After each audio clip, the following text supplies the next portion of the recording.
Fala alguma coisa. Dia de chuva, tá todo mundo com preguiça, é isso?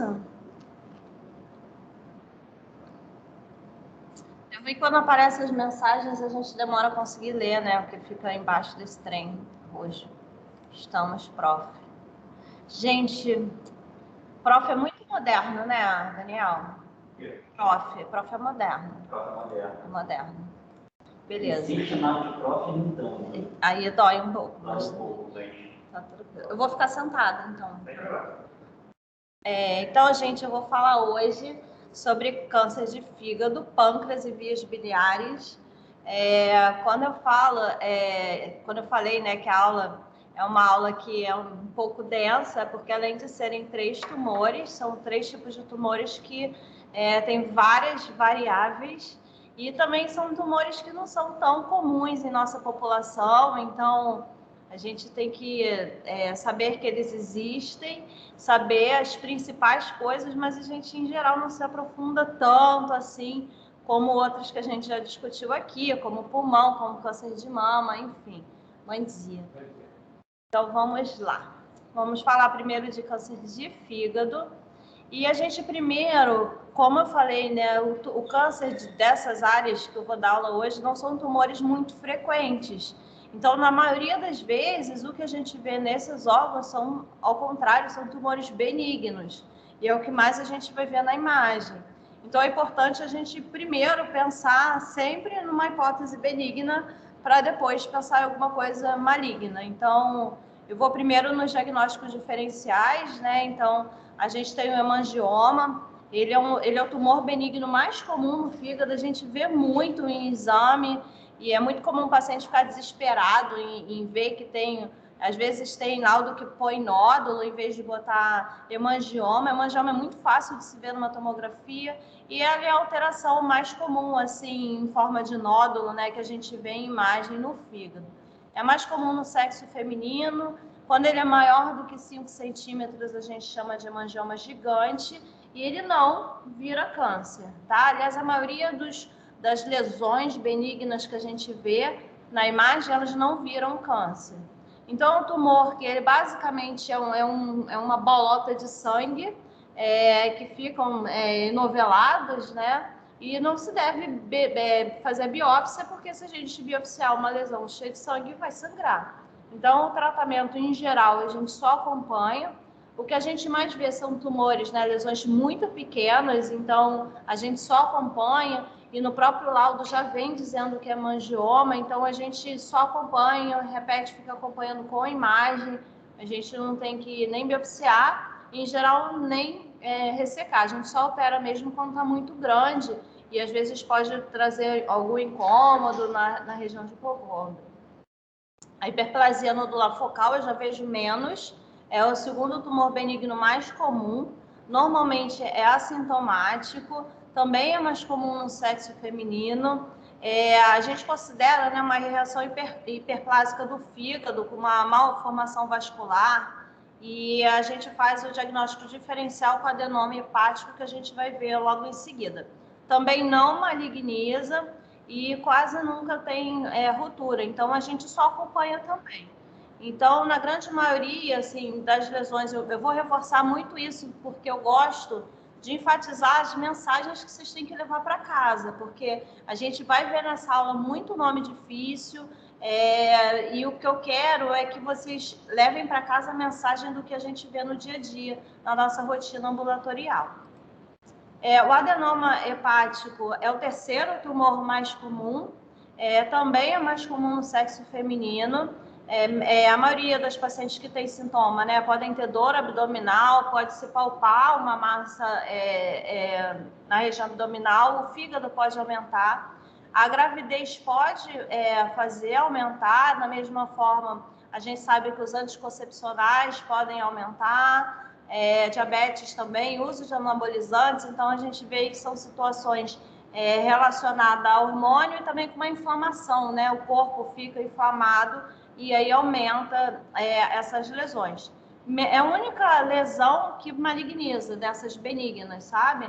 Então, a gente chama de adenoma porque pode virar um adenocarcinoma, que é um tipo de tumor. e aí maligniza em menos de 10%, e a gente diz que é uma lesão pré-cancerígena. Então, a gente tem essa... Quem foi o pointer? Então, a gente tem esse gráfico aqui, quando a gente tem uma suspeita de adenoma, né, seja por uma palpação, uma dor abdominal, a gente pede a ressonância. Sempre que for homem, né, como ele é mais comum em mulheres, ele é raro em homens. Então, quando for em homem a ressonância mostrar que tem uma lesão suspeita de adenoma, ele já pede logo para fazer ressecção. A mulher, independente do tamanho, a gente vê se ela é diabética, se ela toma anticoncepcional, vê se teve alguma gravidez recente, se usa algum hormônio anabolizante. A gente repete a ressonância em 6 meses. Se tiver diminuído ou seguir menor que 5 centímetros, a gente fica acompanhando com ressonância.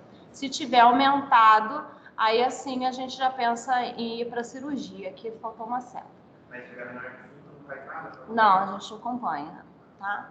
A gente opera que, assim, se for um adenoma que estiver se transformando em alguma coisa maligna, ele vai estar crescendo, né? Então, se for um adenoma inicial ou relacionado a hormônio, alguma coisa que a mulher usa, ele vai ficar igual ou vai diminuir, tendendo a diminuir. Então, não precisa mexer. Então, o tratamento pode ser uma ressecção cirúrgica e, eventualmente, transplante, porque realmente a gente tem adenoma que cresce muito rápido. Então, a paciente começa a sentir mais dor, começa a ter um incômodo em abdômen, então a gente pensa em fazer cirurgia. Amartoma mesenquimal eu só botei aqui só para não deixar de falar, mas ele é mais comum em criança. São cistos grandes, né? Tem líquido dentro e a gente só observa.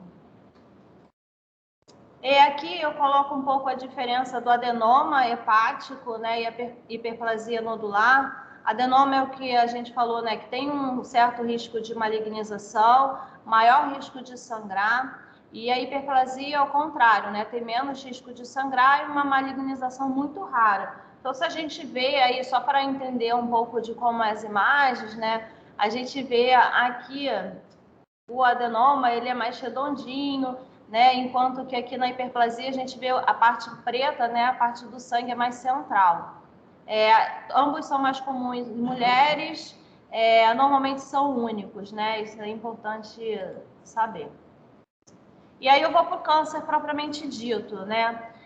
E o grande lance do câncer, né, da lesão maligna no fígado, é a gente diferenciar, né, se ele é primário, se ele nasceu no fígado, ou se ele é uma metástase. Então, é muito mais comum no fígado o que a gente tem de doença maligna ser metástase e não uma lesão primária. A lesão primária, né, 70% a 85% é o carcinoma hepatocelular. Além dele, né, de tumor primário que nasce no fígado, a gente tem o colangiocarcinoma, que tem origem nas células epiteliais que revestem os canais biliares e constitui 10% a 15% das lesões primárias de fígado. O restante, os restos 5%, só está aqui o nome, gente, não precisa saber esses nomes, mas saber sim que existem vários nomes esquisitos para tumores malignos no fígado. Tem angiosarcoma, hemangioendotelioma, isso tem a ver com as células onde a lesão aparece, mas realmente, tumor primário em fígado, a gente pensa em carcinoma hepatocelular e colangiocarcinoma. Mas o que é mais comum no fígado são as metástases.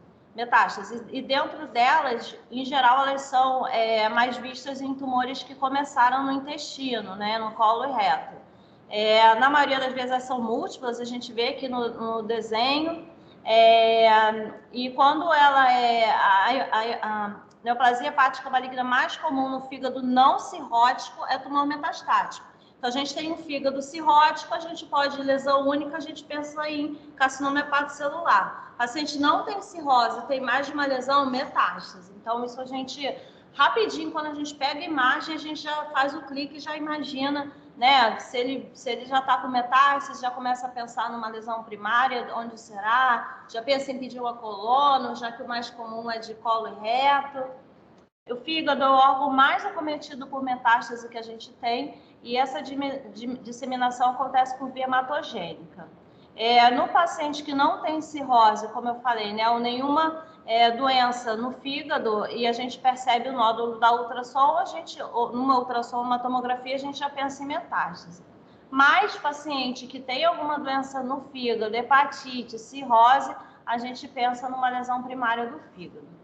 E aí a gente vai para o carcinoma hepatocelular, que é a lesão primária do fígado. Então, assim, quando a gente pensa nessa aula, o que a gente tem que lembrar, né, que fica muito fresco na nossa cabeça, é que esses tumores que a gente está discutindo hoje não são os mais comuns. Em geral, as lesões que a gente vê nesses órgãos são lesões benignas, e quando a gente vê lesões malignas, né, no fígado, nesse caso especificamente, quando o fígado é um fígado sem doença, a gente pensa em metástase, mas quando é um fígado já doente, a gente pensa no primário em hepatocelular. Então, eu sempre vou fazer um resuminho aqui, porque é muita informação nessa aula, gente. Então, se tiver alguma doença aqui, ferrou. Não, ferrou de qualquer jeito.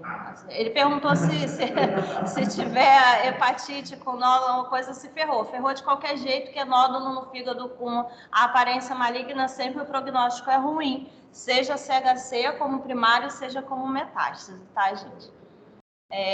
Eu sou um pouco otimista, sou aqui de boa, mas fígado, né? Aí já chama o amigo aqui para ajudar. O CHC é diagnosticado em mais de 500 mil de pessoas em todo o mundo.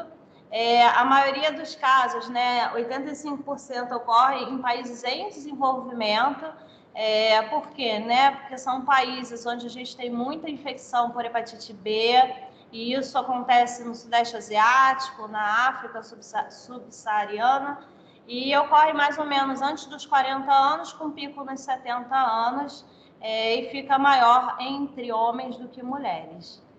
Mas eu gosto de lembrar, né, eu trago esses slides, eu vou e volto para fixar, né, que esse slide estava na primeira aula que eu dei para vocês. Então, não é o fígado o tumor mais frequente, né? A gente tem aqui na nossa pizza, né? Lembrando mama, que vem aqui, pulmão tá aqui, colo e reto, próstata. Então, lembrar que apesar do número que parece grande nesse slide, quando a gente põe na pizza, a gente vê que a incidência não é tão alta assim.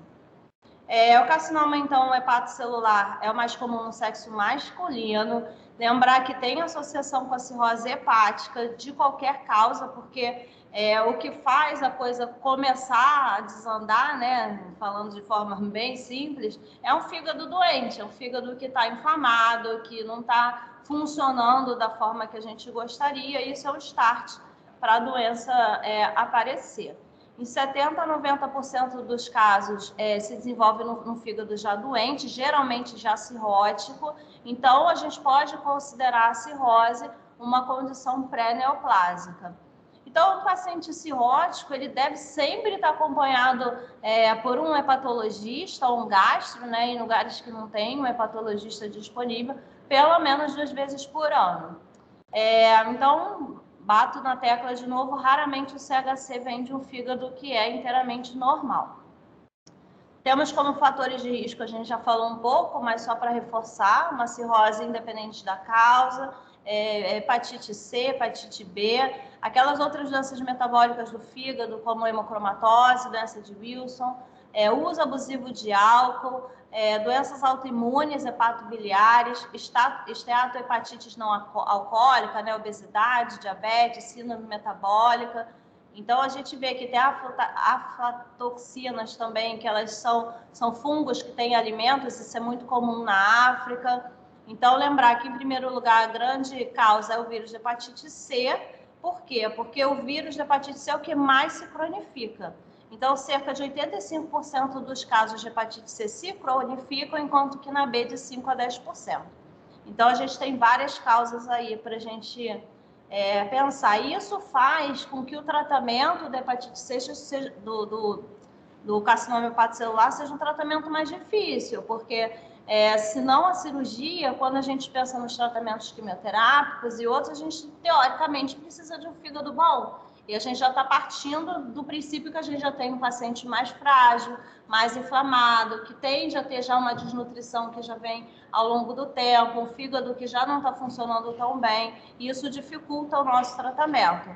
Então, assim, a gente... Aí, então, naquele slide, a obesidade é pela cetose, né? Que vai causar. Sim, sim. O obeso, ele é um paciente inflamado, né? Quando eu explico um pouco na minha luta diária de pleitear mudanças de hábitos alimentares para os pacientes, eu falo sempre de uma forma bem simples para eles. Eu costumo falar assim, quando a gente é obeso e a gente tem células, as células ficam inflamadas, é como se os nossos soldados de defesa, eles estivessem lutando para combater aquela inflamação. Então, ele deixa escapar algumas coisas. Isso é falado de uma forma muito simples, mas é uma coisa muito verdadeira, né? A pessoa inflamada é uma pessoa que, quando tem alguma doença em paralelo, a doença é mais difícil de ser vista, de ser tratada. Então, é um corpo que está inflamado, sabe? Tudo isso ajuda a desenvolver outras doenças. Intervenção rapidinho, Sabrina, só porque aí puxa para a síndrome metabólica que eu adoro. Agora, pode falar. Só para lembrar vocês, que eu sou uma pitada de pai, cara. Meu microfone está desligado, chabu. Só para lembrar vocês que o tecido celular subcutâneo, a gordura, né, funciona no nosso corpo como um órgão independente, um órgão que secreta substâncias inflamatórias, citocinas inflamatórias e substâncias que vão levar ao aumento da resistência à insulina, elevação da pressão arterial, né, que vão lesar a parede de endotélio. Então, assim, isso que a Sabrina falou é muito importante. O paciente obeso, o paciente que tem um excesso de tecido celular subcutâneo, ele tem uma glândula a mais no corpo dele. O tecido celular subcutâneo funciona como uma glândula que secreta citocinas inflamatórias e piora o estado inflamatório. E talvez você vai gostar desse slide aqui, que é o próximo, né? Que a gente vê aí um fígado que é um fígado que pode ter junto a ele uma diabetes, uma obesidade, uma síndrome metabólica, ou um fígado de um alcoólatra, ou alguém que consome muito álcool, cigarro, o vírus, né? Uma predisposição genética ou algum outro fator cancerígeno que leva o fígado a se tornar um fígado doente. E por esse fígado estar doente, começa a se desenvolver células diferentes das células iniciais do fígado, né, que é uma displasia, e a gente tem aí o CHC precoce até ele se tornar avançado. E quando a gente olha nessas setas na diagonal, a gente lembra daquela primeira aula que eu dei, em que mostra uma célula, né, normal, com todos aqueles marcadores de membrana que protegem da replicação. O Fábio também falou muito disso na aula, fala da P53, que ela está ali para tentar resolver essas células que se multiplicam mal. Então, esse slide não é para vocês decorarem exatamente tudo que está aqui, mas para vocês entenderem que é um processo e que em vários momentos desse processo o nosso corpo tenta corrigir isso, só que quando a gente não consegue corrigir, a doença evolui. Então, né, tentando exemplificar isso através do desenho, a gente tem um fígado saudável, fígado com uma hepatite crônica, cirrose, e a partir desses fígados já doentes, a gente vê aí um carcinoma hepatocelular. Eu gosto sempre de trazer a imagem, o fígado com hepatocelular. Inicialmente, o que a gente mais vê é um fígado de doença única, né? Uma lesão aqui única. Ele começa realmente de algum lugar que começa a mal funcionar e a gente vê essa imagem muito clara. Mas o que a gente mais vê na nossa rotina é um fígado metastático, é um fígado com várias lesões. E aí a gente vê isso e a gente já pensa, nossa, então vamos lá, tem um fígado aqui cheio de lesão, vamos ver, esse paciente é o quê? Ele é homem, vamos investigar qual que mais dá metástase, tumor de colo e reto. Aí começa, tem diarreia, teve alguma alteração, perdeu mesmo. A gente começa a direcionar a nossa anamnese, os nossos exames para um caminho diferente de quando a gente vê uma lesão assim. Estadiamento e tratamento, né? Aquele velho nosso TNM e o PS do paciente, o estado geral, agora vocês já estão craque nessas palavras. Então, assim, já que é muito próximo, né, o diagnóstico de hepatocarcinoma e cirrose, o prognóstico já é um prognóstico ruim e depende muito de quão avançado está a cirrose, né? Então, é um tipo de tumor que a gente depende não só do estadio que o tumor está, mas a gente também depende de quão avançado está a cirrose ou a hepatopatia que esse paciente tem. Então, a gente, quando vê o TNM, a gente sempre vai ver o tamanho, quantas lesões tem, se tem vaso perto, né? Porque o fígado ele é muito vascularizado. Então, para o cirurgião pensar em uma cirurgia, ele precisa ver muito bem se é uma lesão que dá para ressecar, se está perto de vaso. A gente também avalia se tem metástase à distância, que é o M, né, do TNM. E o TNM ele não inclui a cirrose. A cirrose ela é vista diferente, separadamente. TNM é sempre para o tumor. Mas a gente tem outros critérios para o estadiamento e prognóstico do CHC, e aí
que essa lesão que já nasce com fibrocicótico, né, por algum motivo, dependendo do motivo da cirrose, não é. acho que está vindo, acho que está vindo.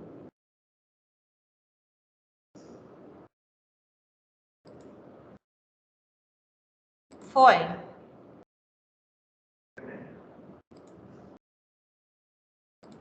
Se você colocar ali, eu acho que vai entrar. Que, gente? Foi.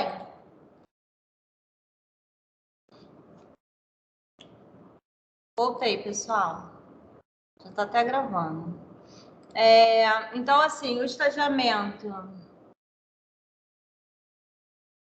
O estadiamento, a gente tem tanto o TNM, que é o que a gente usa para o tumor especificamente, mas no fígado a gente tem também que avaliar como que está esse fígado. E aí a gente tem várias classificações com nomes esquisitos.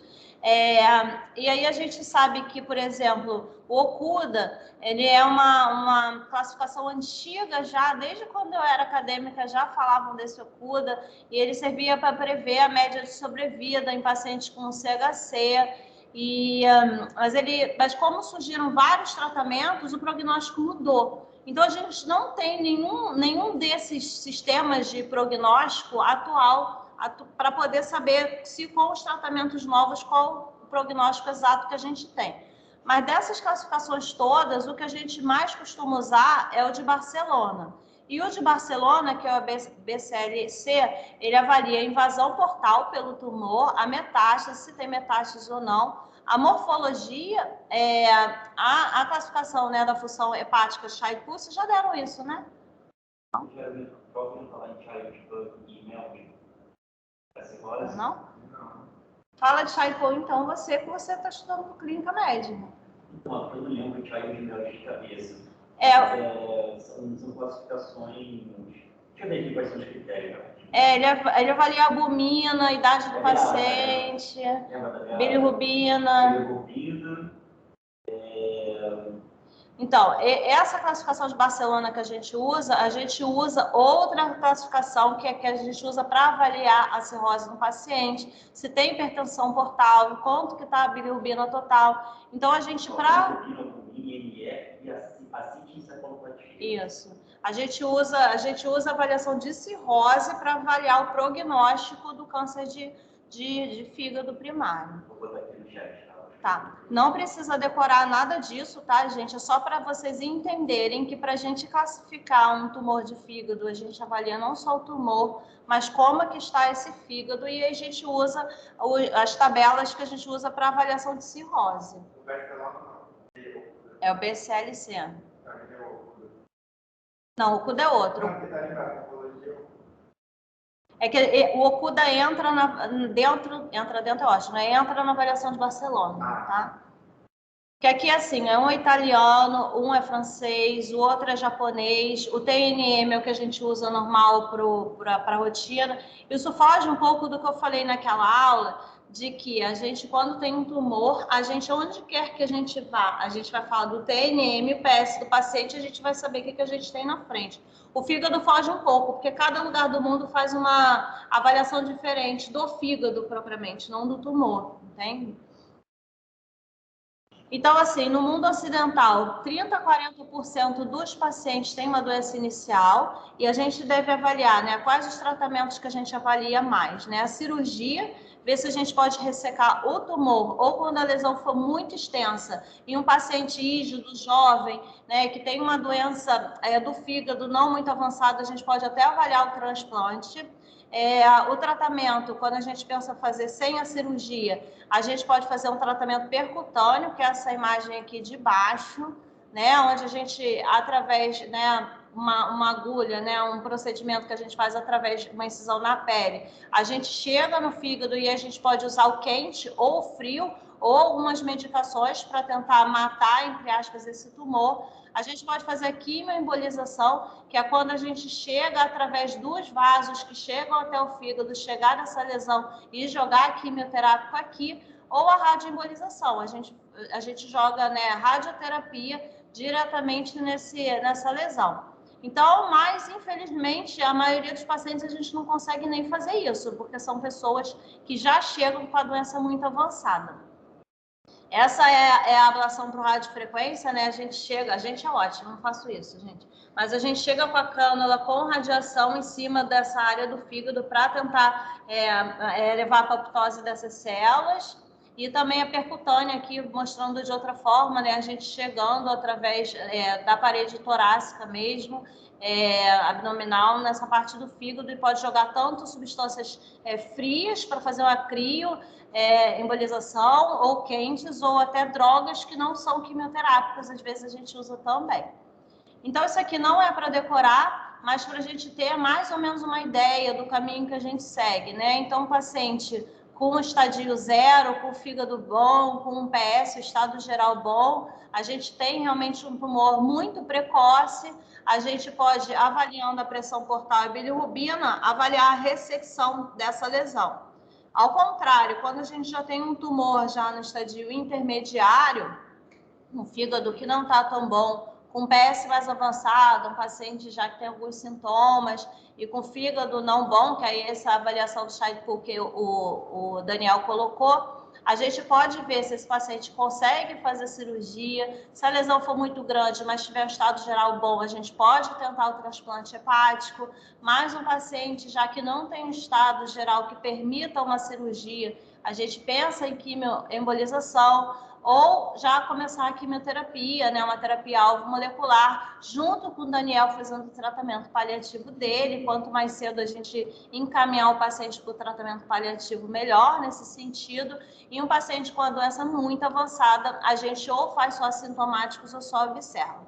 É importante lembrar, né, isso até preparando a aula para vocês, eu procurei, só que é difícil a gente ter foto de paciente na internet, né, a gente tem mais em livro, mas a gente tem que entender que esse paciente, em geral, eu fiz clínica lá na Santa Casa, na enfermaria 8 da Cleia, e ela era a enfermaria de fígado, né? Então, esses pacientes que têm CHC, na nossa população geral, é um paciente ou que já tem uma cirrose por conta do álcool, então é um paciente que já é magro, já não tem massa muscular, é um paciente que já tem algum edema em pernas, então é um paciente que já é frágil, sabe? Eu estou falando da população geral, que é onde a gente encontra mais a doença, onde são as pessoas que têm mais hepatite. Então, quando você olha para um paciente desse de enfermaria do SUS, que você vê uma pessoa magra, né, com uma doença no fígado avançado, você não nem imagina fazer uma ressecção e um transplante nesse paciente. Então, é importante a gente entender quem é esse paciente que chega para a gente. E aí é importante também a questão, isso eu falo no final da aula, mas sempre lembrando a importância de ter um nutricionista junto, porque é um paciente que é sarcopênico, ele tem pouca massa muscular, então a gente precisa ter um suporte nutricional para esse paciente, até porque quando a gente abre mão de fazer o tratamento para o paciente, porque ele está muito frágil, só o suporte nutricional já faz ele viver mais e melhor. Então, a gente tem que lembrar que a gente, médico, não é o dono do planeta e que, às vezes, um nutricionista aqui pode ajudar muito mais que a gente. Concorda, Niniel? E aqui não é para falar sobre o tratamento, que o tratamento quimioterápico é muito amplo, a gente tem muita droga para fígado e a gente tem muita droga para fígado porque realmente a gente não tem nada que funcione muito bem. Mas dentre o que a gente mais ou menos tem é o sorafenib, e aí eu trago aquela nossa célula de sempre mostrando, né, que a gente tem um sinalizador na membrana da célula, que é o VEGFR, que quando a gente usa o sorafenib, a gente faz o bloqueio aqui, e aí a célula entra em apoptose. Mas assim, gente, nada milagroso, nada uma grande resposta, os pacientes com tumor de fígado realmente já aparecem com a doença avançada, já são pacientes que têm uma doença no fígado, então o prognóstico, na maioria das vezes, é um prognóstico muito ruim. Lembrar que é um tumor altamente vascularizado, o fígado tem muito vaso, e por isso, eventualmente, a gente consegue ainda ter alguma resposta com essas drogas, porque são sinalizadores de membrana que tem a ver com angiogênese, com a formação de novos vasos sanguíneos. Então, assim, só para saber que existe algum remédio e que poucos remédios que dão alguma resposta tem a ver com essa sinalização vascular. A gente tem outros remédios também que a gente usa e todos eles têm relação com esses sinalizadores de célula. É diferente daqueles quimioterápicos lá na primeira aula que eu dei para vocês, que são quimioterápicos que vão matar todas as células, que não tem um alvo específico. No fígado, a gente até tem, mas a gente tem doenças muito avançadas com pacientes muito frágeis e aí o fígado não sustenta essa resposta. A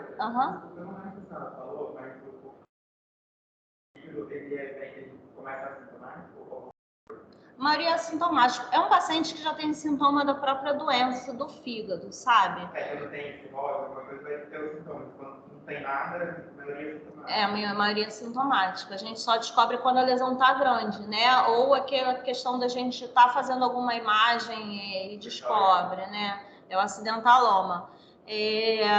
Às vezes paciente, em geral, tanto paciente de clínica médica, paciente de gastro, são pacientes que têm sintomas muito vagos.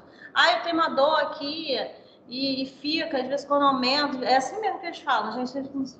Então, assim, entra nesses pacientes sintomas vagos, porque o fígado é enorme, a nossa barriga é enorme, em geral, o paciente é um paciente que também ele tem um sobrepeso e não dá para perceber o aumento do volume nessa área, então, quando a gente descobre, em geral, a doença já está avançada.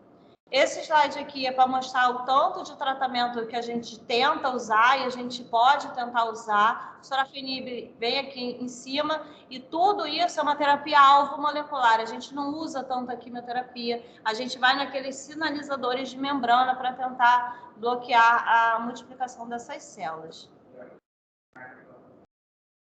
Gente, Na barriga. Cadê?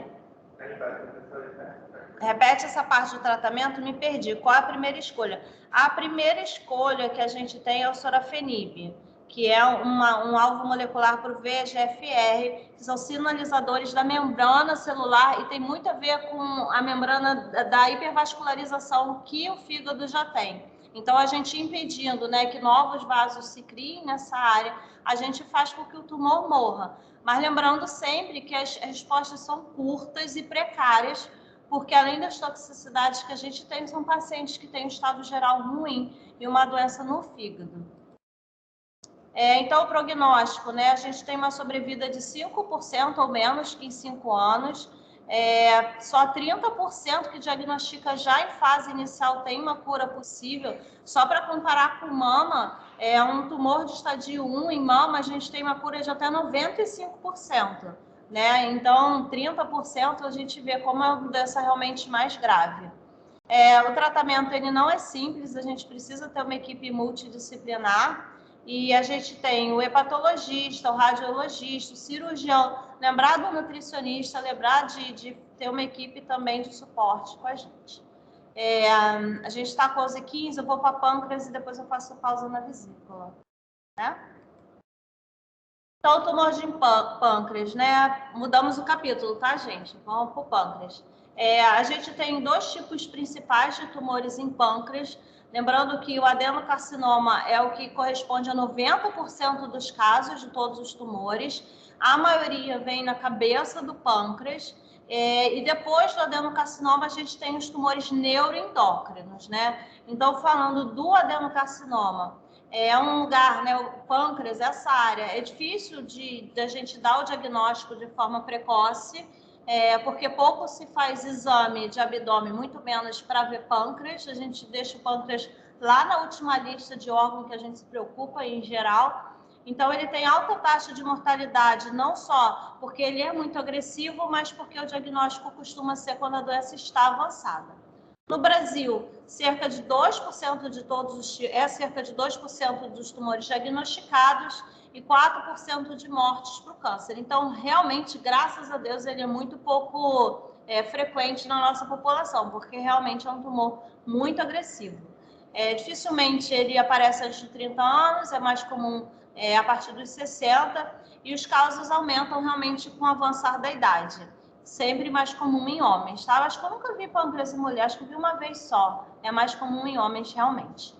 E aí a gente tem aqueles sintomas vagos, né? Principalmente quando a doença inicial, que a gente tem aqueles sintomas gástricos comuns, essas doenças abdominais, mas os sintomas em geral dependem da região onde está o tumor, né? O que aparece primeiro é a perda do apetite, perda de peso, fraqueza, diarreia, tontura. Quando o tumor é na cabeça do pâncreas, a gente precocemente faz uma obstrução, né, em vias biliares e a gente traz a icterícia, que aí a gente fica, né, com olho amarelo, faz obstrução biliar. Quando o tumor avança, a gente começa a ter dor, e a dor do pâncreas por conta da inervação pode ser nas costas. No começo é de baixa intensidade, podendo ficar mais forte. Vocês veem, um paciente que, quando a doença está mais avançada, né, mesmo estando avançada, começa a dar dor nas costas, todo mundo tem dor nas costas, o paciente perde um pouco o apetite, um pouco de diarreia, um pouco de fraqueza. Gente, todo mundo tem isso. Eu hoje estou com fraqueza, estou com fadiga aqui. Então, assim, é difícil a gente ver na população geral uma busca precoce por esse diagnóstico, né?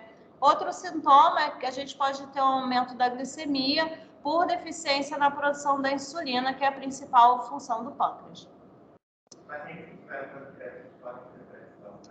Vou falar aqui, ó, que bonito. Para prevenção, né? A gente tem... eu achei que eu falava, não falei não. Vamos ver.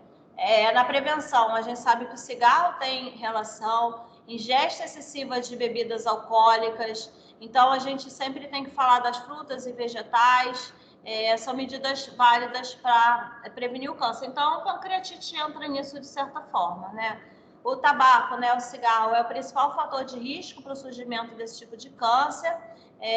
Os pacientes que fumam têm 3 vezes mais chance de desenvolver câncer de pâncreas do que os que não fumam. E óbvio, quanto maior o tempo e a quantidade de consumo, maior o risco. Também tem a ver com o consumo excessivo de gordura, de carne, bebida alcoólica, exposição a compostos químicos. E lembrar que pacientes que têm pancreatite crônica ou diabetes mellitus, submetidas à cirurgia de úlcera do estômago ou do duodeno, que tiveram a retirada da vesícula biliar, histórico familiar de câncer, também tem mais chance de desenvolver a doença. Então, assim, como é que a gente faz o diagnóstico, né? A gente faz uma ultrassom endoscópica, a gente faz uma endoscopia tradicional e quando a gente chega na altura do pâncreas, né, a gente faz a ultrassom e por aí a gente vai com a agulha e faz a biópsia. Isso a gente costuma fazer depois que a gente já tem uma imagem sugestiva, né? O paciente começou com uma queixa, a gente fez um exame de imagem, tomografia em geral, viu que tem alguma lesão em pâncreas, a gente pede a ultrassom endoscópica para fazer a biópsia. E aí, falando daquele nosso velho e bom estadiamento, não para vocês decorarem o estadiamento, mas para vocês lembrarem que o estadiamento, em geral, a gente se baseia no TN. Quando é que você parte da ultrassonografia? O que tem?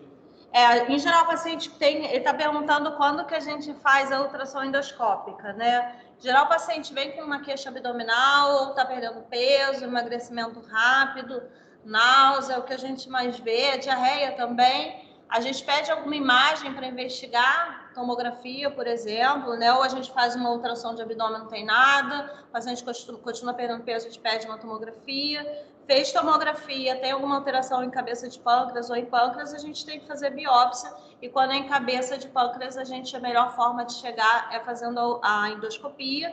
Nessa endoscopia, quando chega na altura do pâncreas, a gente faz a ultrassom ali e aí faz a biópsia. Então, quando tem uma clínica marcante, depois da clínica ela pode fazer tecido, depois tecido. Em geral, é assim que a gente faz.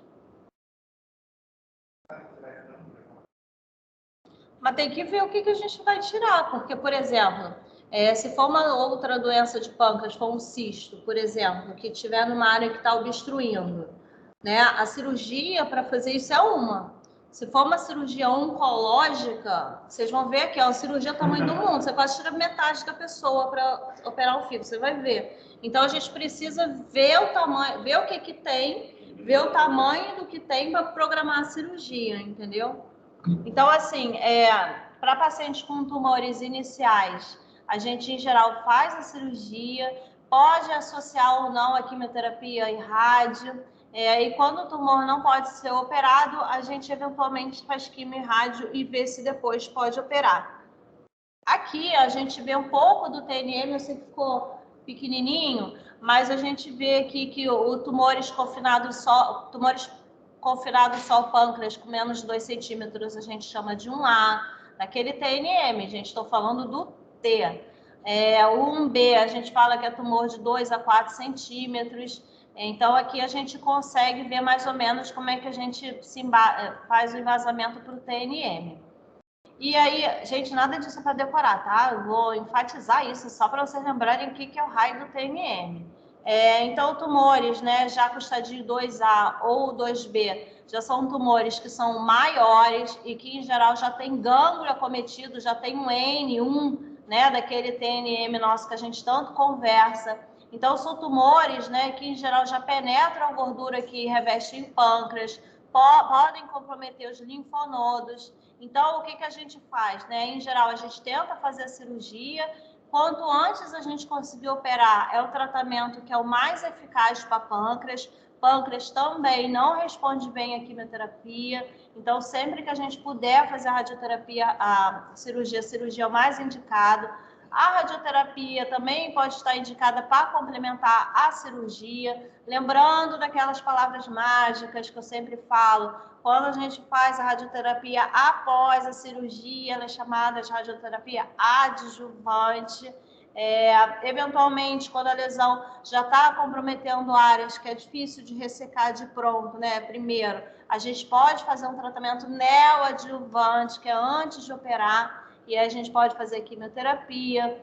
Lembrar que a quimioterapia, né, um tumor que já tenha sido removido por cirurgia, a gente faz a quimioterapia com a intenção de eliminar células que, porventura, podem estar circulando no corpo para diminuir o risco da doença recidivar.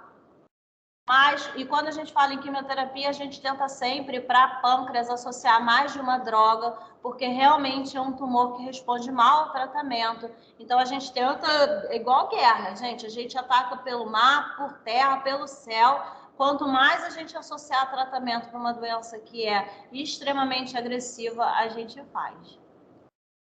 Tumores já mais avançados, e aí a gente vê, né, que o estadio 3 ele pega um tumor que, independente do tamanho, ele já tem mais de 3 linfonodos acometidos, e com os vasos principais que circulam esse tumor também acometidos. Então, em geral, né, o que a gente consegue, aqui fala de cirurgia, mas em geral o que a gente consegue fazer para esses pacientes é fazer quimioterapia, eventualmente, eu não uso muito rádio para pâncreas, mas a gente faz mais a quimioterapia e depois tenta operar depois, se tiver sucesso. Por quê? Porque esse estadio 3 já é um tumor bem grande, ele já está com muito gânglio, porque não dá para ver, mas está cheio de bolinha aqui, está cheio de gânglio acometido e vaso também. Então, é muito difícil ressecar vaso, né, sem deixar alguma sequela ou não comprometer a circulação do trato gastrointestinal. Então, um câncer que já tem metástase, né, em geral ele faz metástase para fígado, também pode fazer no peritônio. Esse paciente não tem como ressecar a lesão, também pode dar para o pulmão. E é um paciente que de cara a gente já faz quimioterapia. Aqui ele fala de alcoolização do plexo celíaco, é porque o paciente com câncer de pâncreas é um paciente que tem muita dor. Porque é um paciente que rapidamente o plexo celíaco é acometido, então o paciente tem dor nas costas, é um paciente que a gente usa muita morfina. O Daniel adora estudar pacientes com câncer de pâncreas, porque realmente o paciente sente muita dor, a gente tem que saber tudo de controle de dor, e uma das formas da gente controlar essa dor é alcoolizar o plexo celíaco. Então, em geral, a quimioterapia, em geral não, na maioria das vezes o paciente tem estado geral para tolerar uma quimioterapia, a gente faz, porque provavelmente é só isso que ele vai receber, e a gente, quando tem muita dor, pode lançar a mão, além da medicação oral, subcutânea, a gente também pode fazer a alcoolização do plexo. E aí você vai entender como é louca a cirurgia do pâncreas, assim, uma coisa do outro mundo. Então, a gente precisa de cirurgiões muito experientes, complexos hospitalares de alta qualidade, paciente com estado geral muito bom, porque é uma cirurgia muito grande. Então, tumores de cabeça de pâncreas, a gente faz a cirurgia de Whipple, né?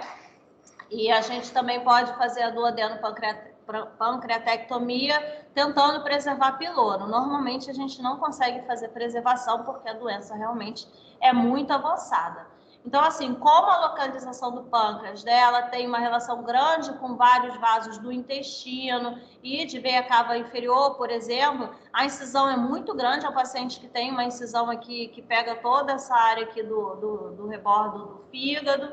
E a gente tem uma taxa de mortalidade que é menor do que 5%, mas que tem muita complicação. É um paciente que tem, depois que opera, ele faz dumping, ele tem enjoo, ele vomita. É um paciente que manejar ele depois dessa cirurgia é muito difícil. Infelizmente, a cirurgia é o melhor, apesar de ser o melhor tratamento, só é possível em 10 a 30% dos pacientes, que é um paciente que precisa ter um estado geral bom, e em geral o tumor vem muito avançado, então não é todo paciente que a gente consegue fazer. E aí, como é que é a bendita da cirurgia, né? É um paciente que ele vai ter uma gastrectomia parcial. Esse final aqui que veio tudo do azul, né? A gente tenta tirar, né? A gente tira aqui vesícula, tira a parte do cabeça do pâncreas. Essa cirurgia é para cabeça de pâncreas, tá? A gente tira uma parte do intestino, tira todos os gânglios da região, e aí a gente faz essa belezura aqui, gente, ó. Mal amarra o sapato, imagina fazer isso. Então, a gente tira isso aqui tudo que é azul, costura. Então, assim, é um paciente que vai ter dificuldade para fazer digestão, é um paciente que vai ter que fazer suplementação de vitamina por muito tempo, né? Suplementos alimentares, porque é um paciente que já desnutrido provavelmente já estava inicialmente e provavelmente continuará. Então, é uma cirurgia muito extensa, a gente escolhe a dedo para quem vai fazer. Tumores para corpo e cauda de pâncreas, a cirurgia é menos extensa, porque a gente não tem esse comprometimento de vasos, a gente tenta só ressecar a lesão com os gânglios perto.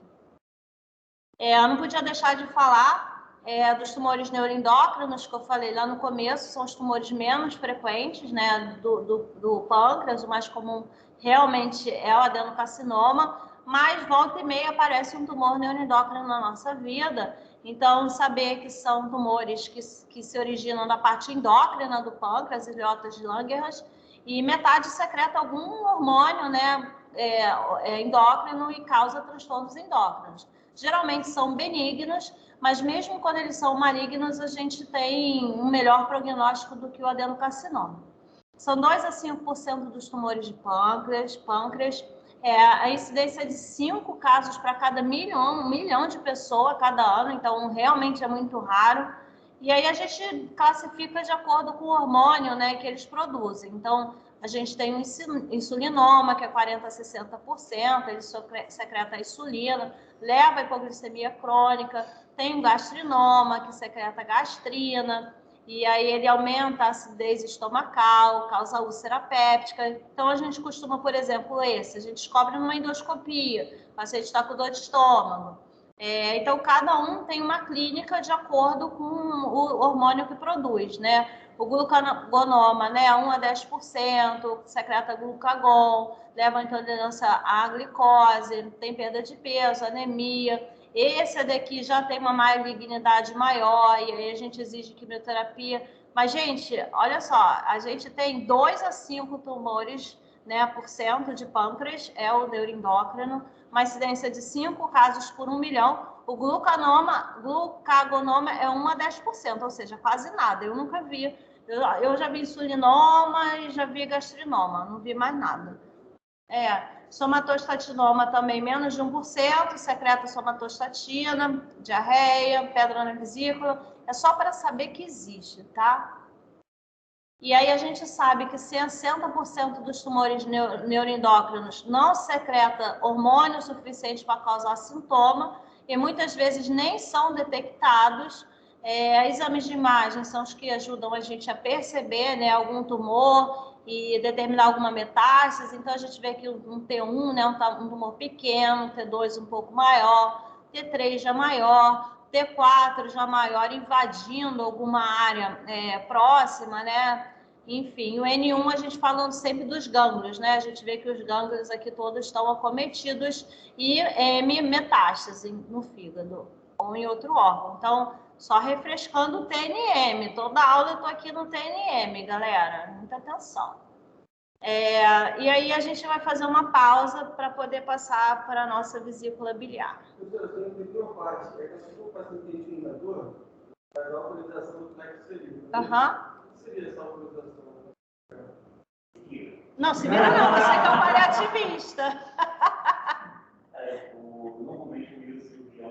A gente vai fazer uma pausa aqui de 15 minutos, tá, gente?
Gente, vamos voltar. Deixa eu ver se eu tô gravando aqui.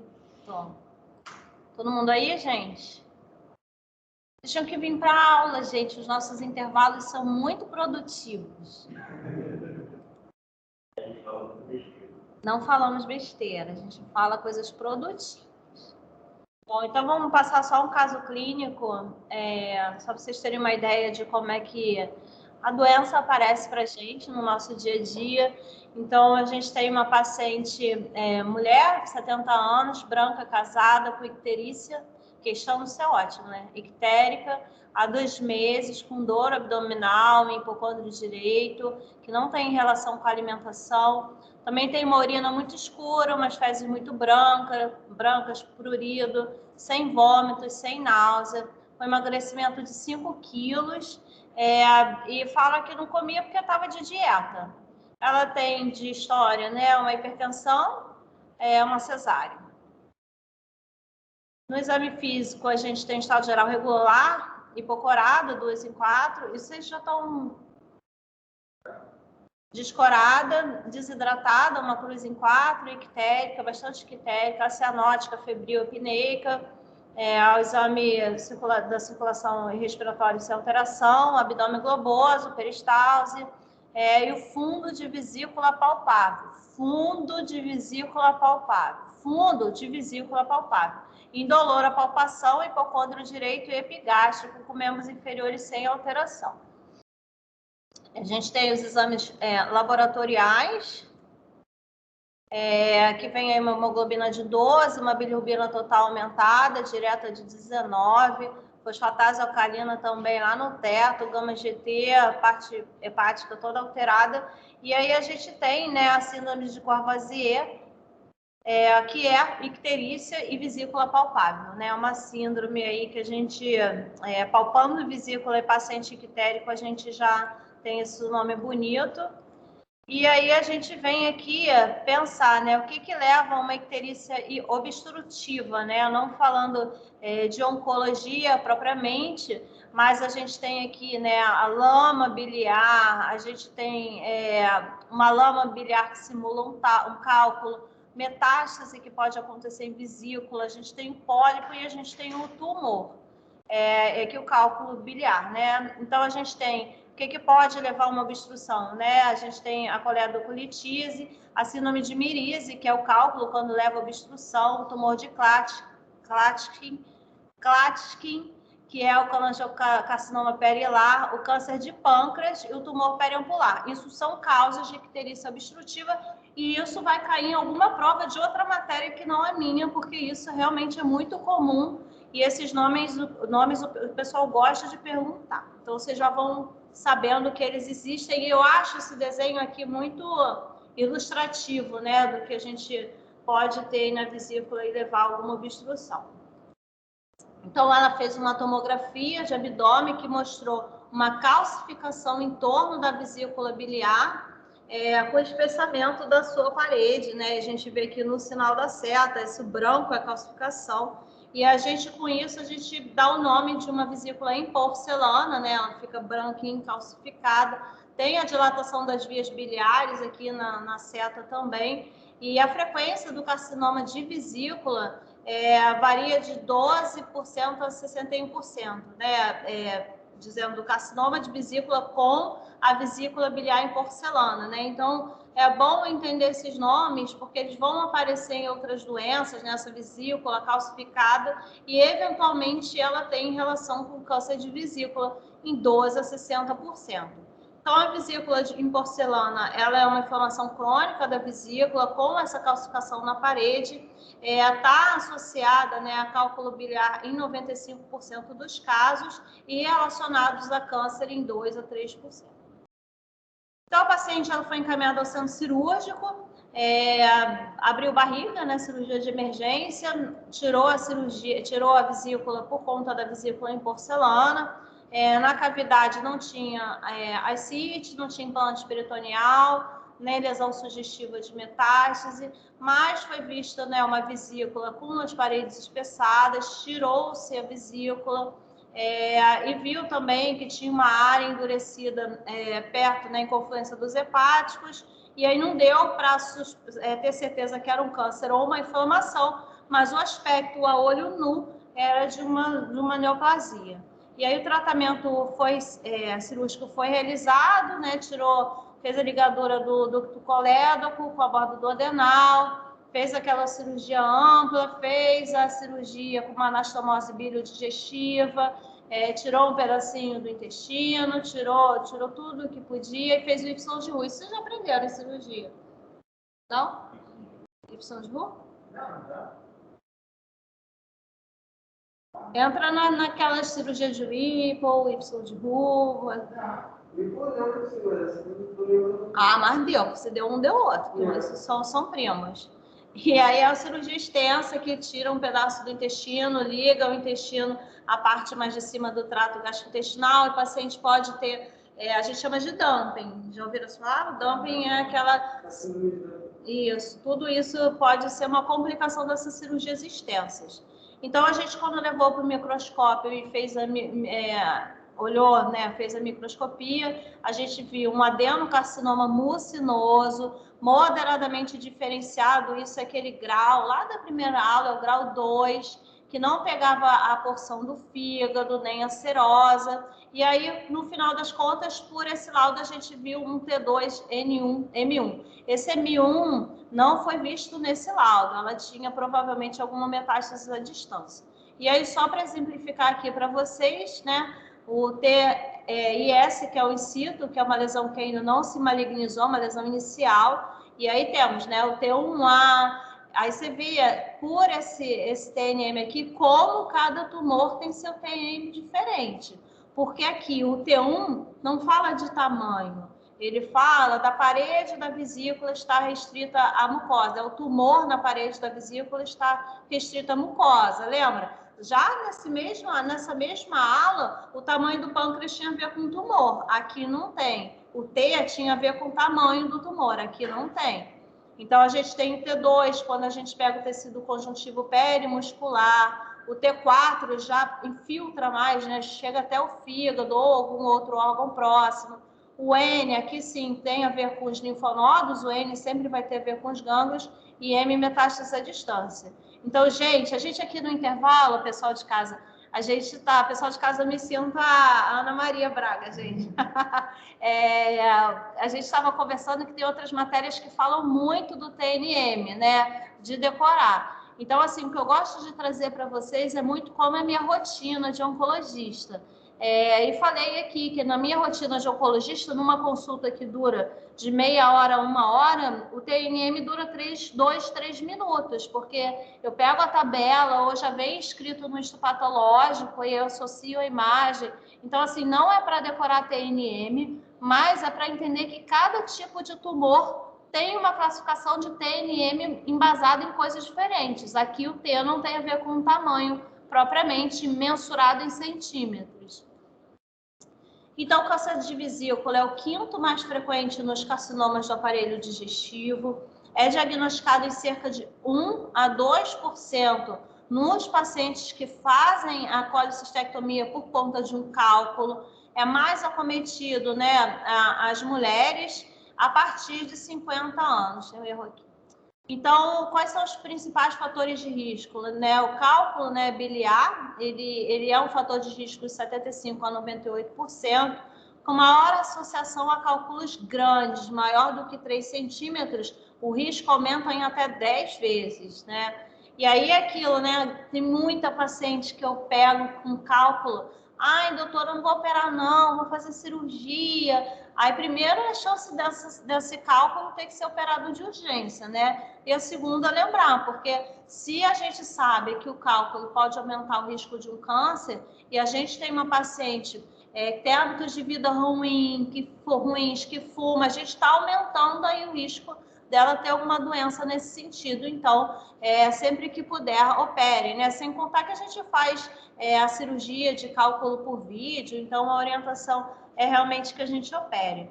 Lembrar que 80% a 95% são adenocarcinomas, então a gente vê que o nome adenocarcinoma é um nome muito comum dentro da oncologia, E a gente tem uma sequência, né, sugerida, né, que primeiro o paciente faz uma displasia, as células vão se multiplicando em formato diferente, e aí elas fazem carcinoma in situ, que é a lesão aparecendo aqui sem infiltrar a camada, né, mais profunda, e a gente depois tem o invasivo propriamente dito. Ele pode se disseminar tanto pela via linfática, como pela via hematogênica, peritoneal, neural, mas a vesícula especificamente ela faz por continuidade, né? Ela começa aqui na vesícula e ela vai se espalhando nessa mesma área, né? Não é muito comum, por exemplo, a gente ver começar na vesícula e ver uma metástase para fígado, né? Normalmente ela vai ali por contiguidade. Isso acontece também, por exemplo, no câncer de útero, também acontece assim, ele vai infiltrando, né, as áreas próximas. Por ter uma relação próxima, né, da vesícula com alguns segmentos do fígado, tem essa invasão hepática aí, não é questão de metástase, né, não foi por via do sangue se instalar no fígado, mas foi porque uma área próxima vai crescendo, da mesma forma, né, que o duodeno, cólon, parede abdominal anterior. Ele não tem muitos sintomas específicos, né? A gente tem aqueles sintomas vagos de quem tem cálculo na vesícula, paciente um pouco enjoado, eventualmente alguma dor, aí ele fala que acha que está com gases, aí ele fala que está enjoado porque comeu um pastel de sei lá o que tá... Não, mas a gente tem que sempre valorizar os sintomas do paciente, porque aí ele começa a falar que sempre comeu alguma coisa esquisita. Então, lembrar sempre que a clínica é soberana, esse ditado vocês já devem ter ouvido, valorizar os sintomas do paciente, porque eventualmente a gente descobre alguma coisa no início. O câncer de vesícula ele é muito agressivo, ele cresce rápido, ele faz metástase, ele espalha localmente e a distância também tem um prognóstico ruim. E quando a gente tem uma icterícia, a gente sabe que é um paciente que já está com um tumor bem avançado. E aí a gente tem mais ou menos o tratamento, né? A gente tem... É tudo muito vago, né? Esses tumores dessa área, né, de fígado, vesícula, pâncreas, são sintomas vagos, porque, em geral, a gente só começa a ter sintoma com tumor avançado. Então, o paciente começa com um pouco de enjoo, às vezes alguma alteração no trato gastrointestinal, por exemplo, uma diarreia, uma distensão abdominal, mas tudo muito flutuante, que o paciente acaba seguindo a vida sem dar bola, porque são sintomas comuns para todo mundo, né? Então é difícil a gente valorizar logo no começo, a gente pensar em alguma coisa nesse sentido, até porque é raro, né? São tumores mais raros. Quando desenvolve interesse, já está bem avançado. Por quê? Já está obstruído, né? Obstruído de onde? Pode ser o coleta, pode ser o hormônio, pode várias. E se o tumor obstruído só consiste, só saída da vesícula? Daí tem isso? Acho que não.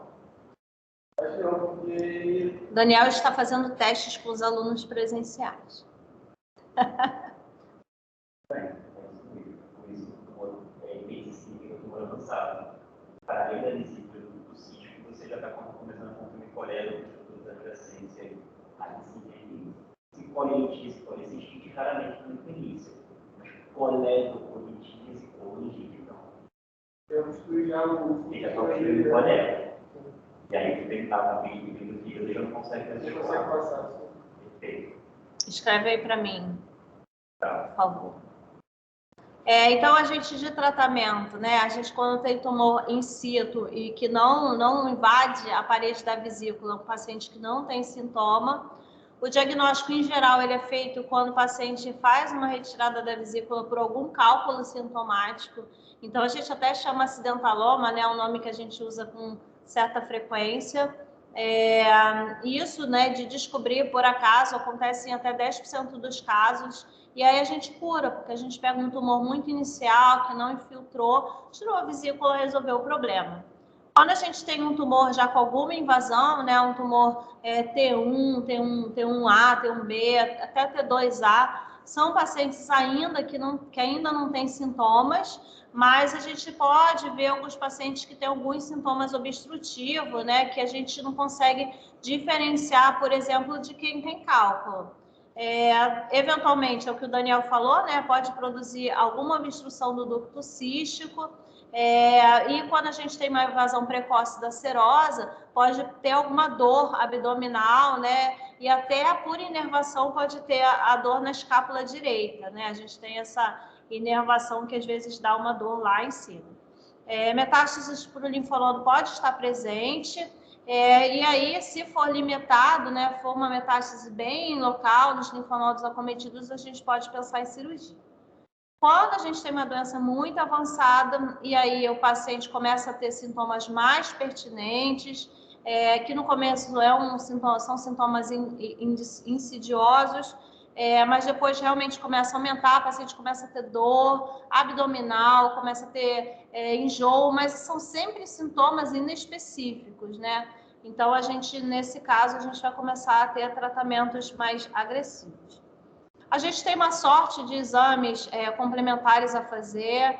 Em geral, a gente começa a fazer ultrassom, né? A gente pode ver a lesão polipoide, que a gente viu naquele primeiro desenho da vesícula, pode ver uma massa tumoral e espessamento da parede da vesícula. Então, aqui até é difícil da gente saber se é um tumor, se é um pólipo, se é um cálculo, e esse é um motivo também para quando a gente vê lesão desse tipo, a gente pensar em operar logo, a gente não ficar acompanhando. Ultrassom endoscópica, lembra? Aquele que a gente usou lá atrás no tumor de pâncreas para fazer a biópsia, né? A gente faz a endoscopia, quando chega na área da lesão, a gente faz a biópsia. Nesse caso, a gente também usa para fazer o TNM, porque quando a gente faz a ultrassom nessa área da vesícula, a gente consegue ver a profundidade da invasão que tem, e a gente consegue saber se é um tumor mais inicial ou mais avançado. A tomografia, ela também vê a extensão do tumor, lembrando que ela também consegue ver lesões à distância, as metástases. Da mesma forma que a ressonância, ela também tem esse papel. Nossa, Daniel, vou até copiar isso, tá bonito. E os marcadores tumorais, e essa pergunta é uma pergunta muito importante, que a gente sempre vai bater. Tem coisa que eu vou falar. Gente, toda aula tem coisa que eu tô falando igualzinho, hein? Não, vou chegar nada. Não perdeu nada, não. Os marcadores tumorais, né? A gente tem, para esses tipos de tumores, a gente percebe, né, que o CA19-9 ele é mais usado para pâncreas, mas para tumores nessas áreas ele também pode aumentar. O CA125 a gente usa ele mais para ovário, mas ele também pode aumentar para esses tumores. O CEA ele é mais usado para tumor de colo, mas ele também pode estar aumentado nesses tumores. Então, é uma coisa que eu sempre falei para vocês, desde que eu conheci, que os marcadores tumorais, eles podem aumentar sempre que tem alguma alteração, né? Multiplicação dessas células, inflamação, o próprio cálculo. A gente pode ter um cálculo biliar, ter uma inflamação e aumentar marcador. Então, a gente não pede marcador tumoral para ter diagnóstico. A gente pede marcador tumoral para paciente. Depois que tem diagnóstico, a gente controlar o tratamento. Às vezes, paciente em químio, para a gente não ficar fazendo exame de imagem toda hora, a gente pede o marcador para a gente ter um parâmetro. Mas marcador tumoral não serve para diagnóstico. Mas é importante falar que eles podem estar aumentados nesses tumores. O tratamento cirúrgico, ele é a única opção que realmente cura, da mesma forma que o câncer de pâncreas. A gente sabe que o câncer de vesícula é um tumor muito agressivo, mas como ele normalmente é diagnosticado já avançado, só em 10 a 30% a gente tem um tratamento cirúrgico que pode trazer a cura. Em relação ao manejo do tumor, né, ele pode ser, a gente divide em dois grupos, na verdade, né, a gente tem aqueles tumores que são descobertos durante a retirada de um cálculo, né, aquele incidentaloma, toda hora eu falo também essa palavra, mas isso já não tem relação do motivo que eu falo dos marcadores, mas é porque é uma palavra que nesses tumores vem sempre, né, porque são tumores que são descobertos em geral de forma acidental. ou o paciente que suspeitou de algum carcinoma por uma investigação, né? O paciente, por exemplo, o paciente começa a perder muito peso, tem uma dor abdominal mal descrita, enjoo, e aí a gente já fez uma ultrassom, tem espessamento. Um paciente que já fez a colonoscopia, que não tem nada para perder peso, já fez uma endoscopia, porque também tem esse mal-estar, pensou em refluxo, não tem nada, a gente já tem um espessamento ali na vesícula, a gente vai ali, a gente está investigando um sintoma de um paciente que a gente não sabe a origem e a gente tem que resolver. Então, a gente já está na investigação. Então, ou a gente descobre por acaso, ou em alguma investigação propriamente dita. A gente tem várias cirurgias, tumores muito iniciais, a gente pode só retirar a vesícula, a gente pode fazer a retirada da vesícula de forma radical, né, tirando todo o espaço e estender também para os segmentos hepáticos, pode tirar todos os gânglios, pode tirar um lobo inteiro do fígado, tudo isso vai depender da extensão do tumor naquela área. De complicações, né? A gente sabe que a maioria das complicações é decorrente da obstrução da via biliar, e isso acontece quando há o crescimento do tumor, e a gente pode usar os catéteres, né? A gente falou isso na última aula, acho que foi o Fábio que falou? Você não estava. Para desobstruir a via biliar, né? A gente tem catéteres que vão até lá e ficam nessa área para poder não deixar a obstrução progredir, né? Ou ter a infecção dessas vias biliares, que é a colangite, e o tumor também pode sangrar. Lembrar, né, que além da cirurgia, eventualmente a gente tem químio, tem radioterapia automolecular, gente, respostas muito pequenas, responde muito pouco ao tratamento. A gente estava conversando aqui no intervalo, pessoal, também, que há uma ideia de que o ambulatório de oncologia, o ambulatório de pacientes muito graves, terminais, não é assim. A gente tem um ambulatório que tem pacientes graves, sim, mas em geral são pacientes com uma doença que responde bem ao tratamento, com doenças iniciais, enfim. Mas realmente eu não tenho como animar vocês em relação ao câncer de vesícula, porque é uma doença que realmente é diagnosticada de forma muito avançada em geral e que não responde bem à quimioterapia, tá? Então, nem citei muito quais são os quimioterápicos, nem citei quais são os quimioterápicos que a gente usa, porque a gente usa o que a gente tem, o que a gente imagina, o que a gente usa mais para trato gastrointestinal, porque realmente a gente não tem muita resposta. Então, só para vocês terem uma ideia, né, na sobrevida, a gente, quando tem um tumor inicial, a gente chega numa cura, né, 1A, 1B de 100% a 60%, mas quando a gente já chega no 2, é uma sobrevida de 30% a 40%, ou 3 de 20% a 30%, em estadio 4, 3% só de sobrevida.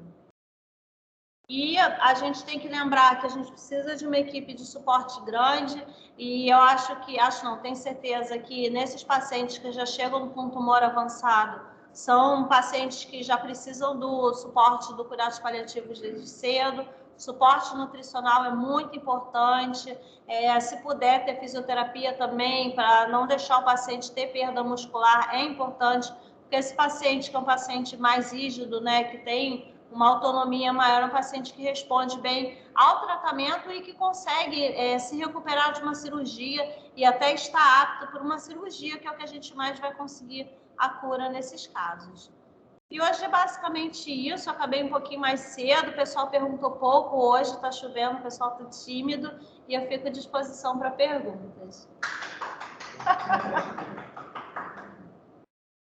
Dúvidas? Não? Se eu puder te ajudar? Pode? Então, tem uma amiga que a avó dela teve câncer de mama, a bisavó dela teve também, a mãe ainda não apresentou. E ela está meio preocupada, né, de qual a probabilidade dela desenvolver um câncer de mama, como é que funciona isso. Eu estava pensando até de repente, sei lá, tirar a mama dela. Então, tem um aluno aqui perguntando que tem uma amiga que a mãe tem câncer de mama, a avó e a bisavó tiveram câncer de mama, e ela está preocupada, né, se ela avalia a ressecção das mamas, o que ela faz. Então, a gente sabe que 10% de todos os tumores de mama tem relação com a história familiar, 10%. A grande maioria não tem relação. Quando a gente tem pacientes com a história familiar muito forte, né, mãe, avó, irmã, ou quando a gente tem, no meu caso, meu pai é um mastologista, eu gosto de falar mastologista porque é muito bizarro, eu acho muito bizarro falar isso. Meu pai é mastologista e teve câncer de mama. E, então, assim, homem com câncer de mama, história familiar muito rica, mulheres que têm câncer de mama com menos de 40 anos, são pacientes que devem ser encaminhadas para o geneticista. Aí o geneticista, ele vai avaliar se essa paciente, o ideal é que quem vá seja quem teve, né? Porque, por exemplo, meu pai teve câncer de mama, ele foi para o geneticista e fez o teste lá da Angelina Jolie, para ver se ele tem mutação genética, né? O BRCA1 e 2. Meu pai teve mutação. Se ele não tiver mutação, eu não preciso fazer, porque se ele não tem, ele não passou nada para mim. No caso, meu pai teve. E aí eu tinha 50% de chance de ter mutação. Eu não tive mutação. Então, não tenho essa questão genética. Minha irmã ainda não fez, porque é muito novinha, mas se ela tiver mutação, o que ela fará, né? Então, se o geneticista pede o teste genético, tem mutação, a gente tem uma decisão a tomar. A gente sabe que quem tem mutação de BRCA1 ou 2 tem até 90% de chance de ter câncer de mama e até 85% de ovário, dependendo se é 1 ou 2. E aí sim, essas pessoas têm indicação de tirar as mamas. Fora isso, não tem nenhuma relação genética, a gente não indica tirar as mamas, porque é muito comum complicar, né? E a gente não zera o risco, porque a gente tira o tecido da glândula mamária, mas sempre fica um tecido residual. Então, assim, se é uma pessoa que tem o risco da maioria da população de ter tumor, né? Para que eu vou tirar as 2 mamas, correr o risco de fazer uma necrose de auréola, colocar a prótese, rejeitar a prótese e depois, né, ficar insatisfeita com o corpo? Porque não é garantia de que o corpo vai ficar lindão. Então, assim, se é o risco da população geral, para que submeter um paciente a isso, né? Então, nesse caso, o que é melhor? Ela ir no geneticista e ele vai orientar. Mas ele tem que avaliar essa mutação, seria a pessoa criativa, seria a avó. O ideal era a avó, né? A avó e bisavó. Aí pode ir ela e aí ele vai avaliar se ele vai fazer o BRCA1 ou 2 ou se ele já vai pedir o painel ampliado, já que ele não tem um caso índice que a gente... Isso. Com a história familiar rica, né? E ela rica, não a pessoa, mas a história familiar, o convênio autoriza.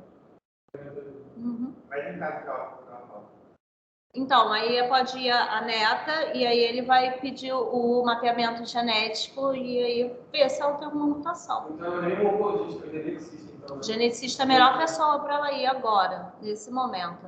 E engraçado que eu fiz um post essa semana passada.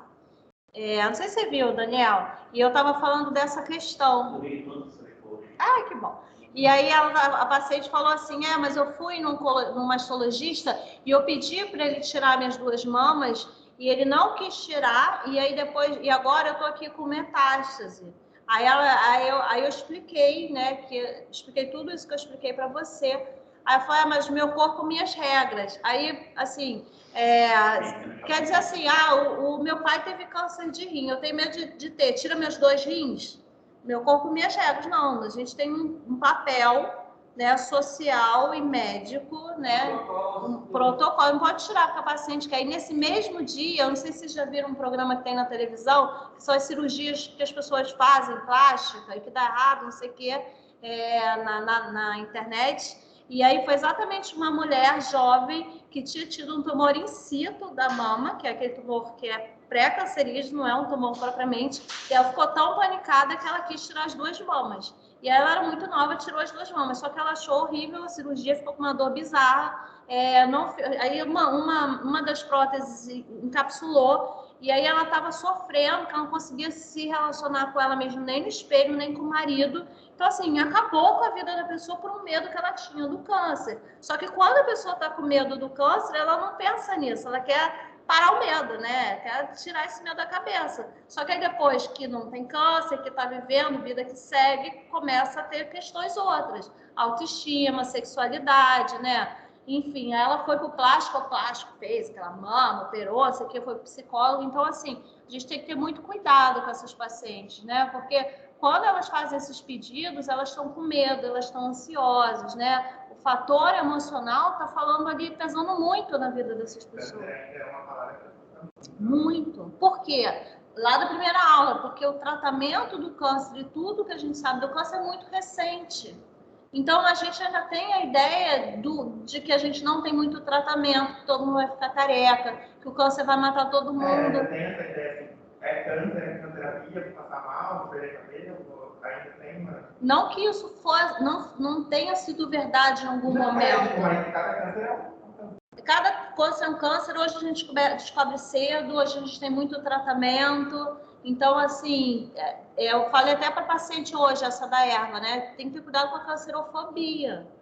Porque ela queria tomar 20 ervas e ela não estava querendo saber do tratamento que eu ia prescrever para ela. Porque estava todo mundo infernizando o ouvido dela de que ela tinha que tomar isso, aquilo, isso aqui. O que ela precisa saber ali de fato, né? Ela não estava, ela estava, sabe? Então, isso é um pânico. Ela olhava para mim, ela estava com o olho assim, perdida. E eu fiquei conversando, no final ela estava me olhando retinho. Você vê que a pessoa vem descompensada, sabe? Então, a gente tem que ter esse olhar aí para o paciente, porque eles querem, às vezes, coisas que são coisas emocionais, para acalmar o medo que eles têm, não necessariamente o que é coerente, né? Então, a gente tem que ter esse olhar. Então, no caso dessa mamília, se ela falhar, ela tiver uma alteração na alimentação, a probabilidade dela ter o que?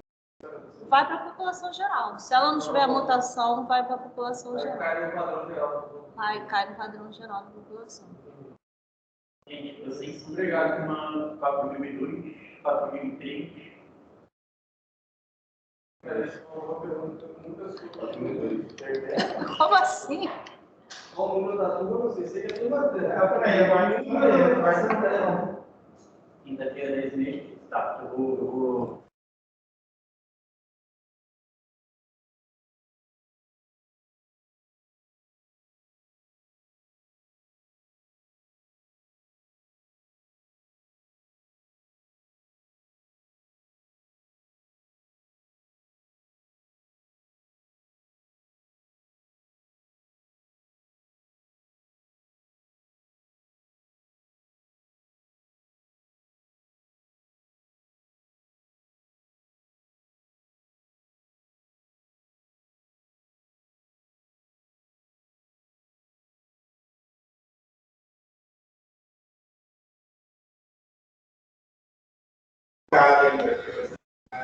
Crianças, vamos para a presença? Ah, de quem está aqui pode fazer. E aí eu vou chamando quem está em casa. Rapidinho, só me fala o nome de quem está aqui. Não, vai, passa aí. Mais fácil. Não podemos jogar folhas. Tá todo mundo ouvindo? Tá todo mundo aí? Tá todo mundo pronto para a presença? Até tirei minha máscara para as pessoas verem meu preenchimento. Eu quero a máscara também, como é que para o hospital? Ai, para. Vamos lá? Antônio.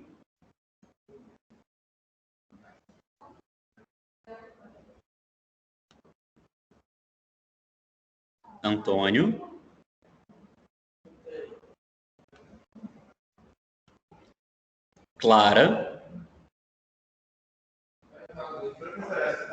Tô na turma errada? Você tem toda a razão, tô na turma errada. Ué, não. Ah, internato 2, gente. Sequelei. 4002, agora vai. Alice.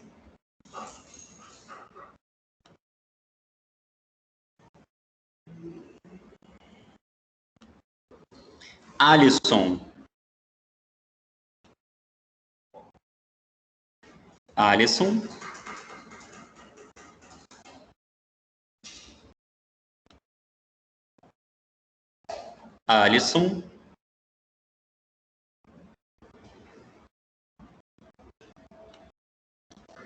Bárbara. Presente.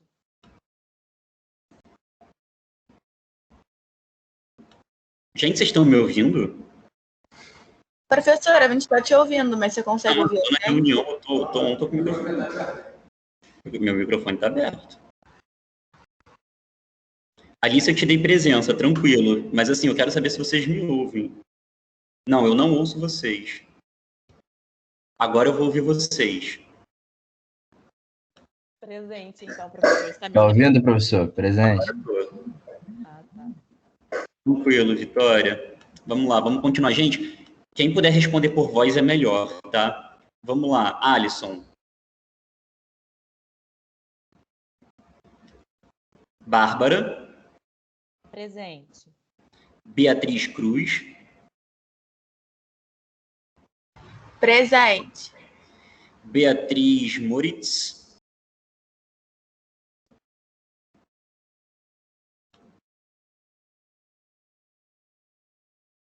Beatriz Moritz. Beatriz Siciliano. Presente. Bianca de Almeida. Professor, eu tô presente aqui, tá? Beatriz Moritz. Ah, beleza. Tá bom? Obrigada. Salva pelo longo. Vamos lá. Bianca de Almeida.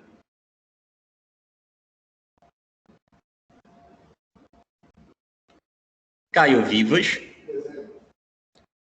Carla Albernaz Campos. Presente. Cristiana.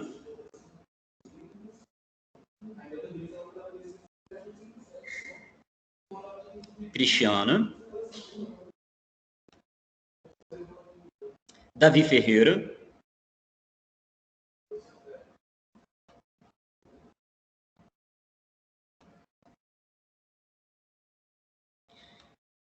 Cristiana, tá tranquilo, já dei sua presença.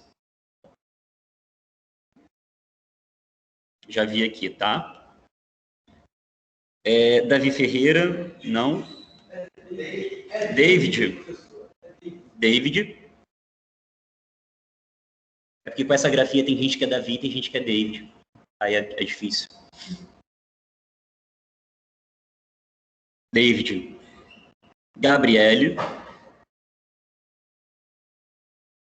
Gabriele Isadora.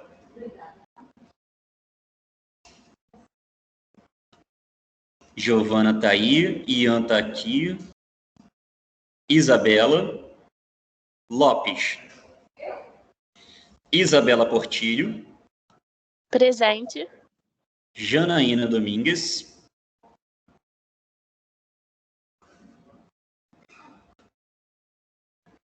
Beijo, Giovana. Até semana que vem. Show, Janaína. Júlia Rezende.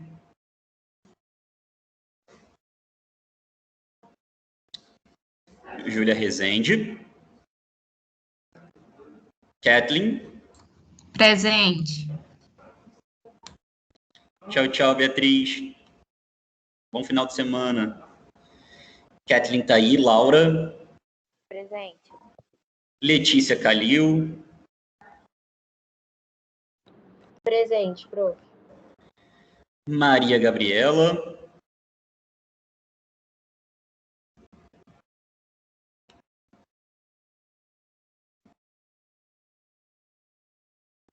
Beleza, Gabriela e Bianca presente. Beleza.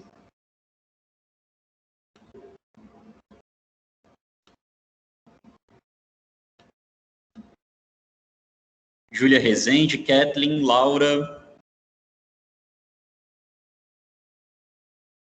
Letícia Calil. Letícia. Maria Gabriela. Oi, professor Letícia, eu falei que Letícia, você falou, desculpa, eu me perdi onde eu tinha parado. Sequelei total aqui. Maria Gabriela. Eu sou TDAH, gente, foi mal. Mário. Presente, professor. Maurício Barros. Maurício, presente, professor. Osmar, presente, que eu já vi. Priscila. Presente. Samuel.